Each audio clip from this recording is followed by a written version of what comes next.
ఈ రోజు మనం చర్చించుకోబోయే జీవన సమస్య చలికాలంలో చర్మం పగలడం. సాధారణంగా మనం చూస్తూ ఉంటాం, చలికాలం ప్రారంభం కాగానే చర్మం అంతా పొడిబారిపోయి పగిలిపోతూ ఉంటుంది. ఎందువల్ల ఇలా జరుగుతుందంటారు? చలికాలంలో చాలా మందికి చర్మంపై పగుళ్ళు వస్తుంటాయి. ఎందుకంటే చలికాలంలో శరీరంలో వాతం యొక్క ప్రభావం ఎక్కువగా ఉంటుంది. ఈ వాత ప్రభావం ఎక్కువగా ఉన్నప్పుడు శరీరంలో సరిపడినంత నీటి శాతం లేకపోవడం వల్ల, అలాగే చర్మం పైభాగానికి సరిపడినంత రసాయనాలు సక్రమంగా సప్లై కాలేకపోవడం వల్ల ఈ యొక్క సమస్య ఏర్పడుతుంది. ముఖ్యంగా వాతావరణం ప్రభావమే ఇక్కడ ఎక్కువగా సమస్య రావడానికి కారణమవుతుంటుంది. ఈ చలికాలం వచ్చినప్పుడు ఆయుర్వేద శాస్త్ర ప్రకారం రోజు శరీరం మీద తైలాన్ని పెట్టి మర్దన చేయాలి.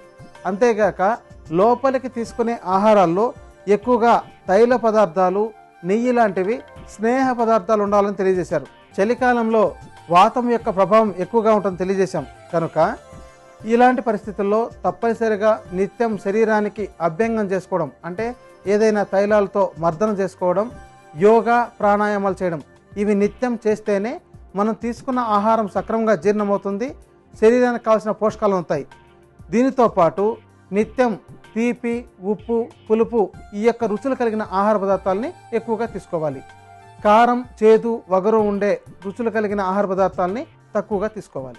మరి శీతాకాలంలో చర్మం పగిలే సమస్య నివారణకు ఆయుర్వేద ఔషధం ఏ విధంగా తయారు చేసుకోవాలో వివరిస్తారా అండి?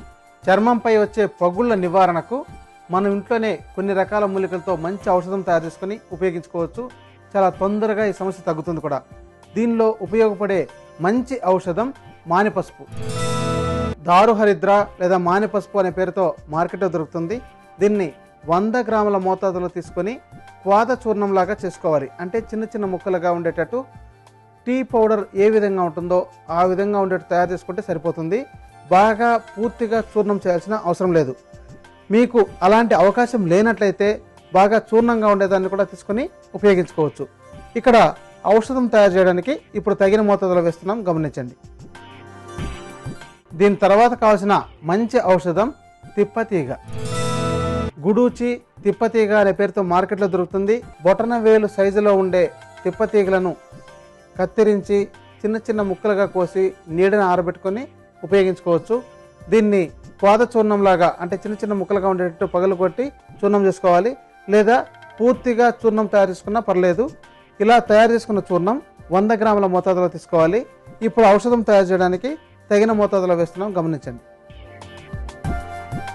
దీని తర్వాత కావాల్సిన మంచి ఔషధం త్రిఫల. ఉసిరికాయ, కరక్కాయ, తానికాయ ఈ మూడింటిని కలిపి త్రిఫలాలు అంటారు.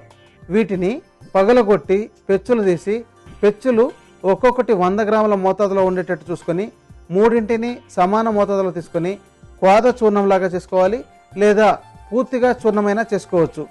దీనిని మొత్తం కలిపిన దాన్ని 300 గ్రాముల మోతాదులో తీసుకోవాలి.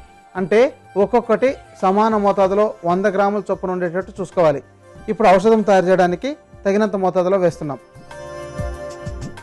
ముందుగా ఈ మూలికల చూర్ణాలన్నింటినీ బాగా కలుపుకోవాలి. చూడండి, ఈ విధంగా మొత్తం మూలికల చూర్ణాలను కలిపి ఒక డబ్బాలో దాచుకోవాలి. రోజు ఉదయం, సాయంత్రం 10 గ్రాముల చొప్పున తీసుకొని 2 గ్లాసుల నీటిలోకి వేసి బాగా మరిగించి 1 గ్లాస్ అయిన తర్వాత వడబోసుకొని ఆ కషాయాన్ని తీసుకోవాలి. ఇలా తయారు చేసుకున్న కషాయానికి 1/2 గ్రాము శుద్ధ గుగ్గులు చూర్ణం కలిపి ఆహారానికి ముందు సేవించాలి. 2 పూటలు సేవించాలి. ఈ యొక్క ఔషధాన్ని 15 రోజుల పాటు ఉపయోగించినట్లయితే ఈ యొక్క చర్మం పొడిబారడం కానీ, పగులు కానీ తగ్గిపోతుంది. అయితే శీతాకాలం తగ్గేంత వరకు ఈ యొక్క ఔషధాన్ని కంటిన్యూ చేయాలి.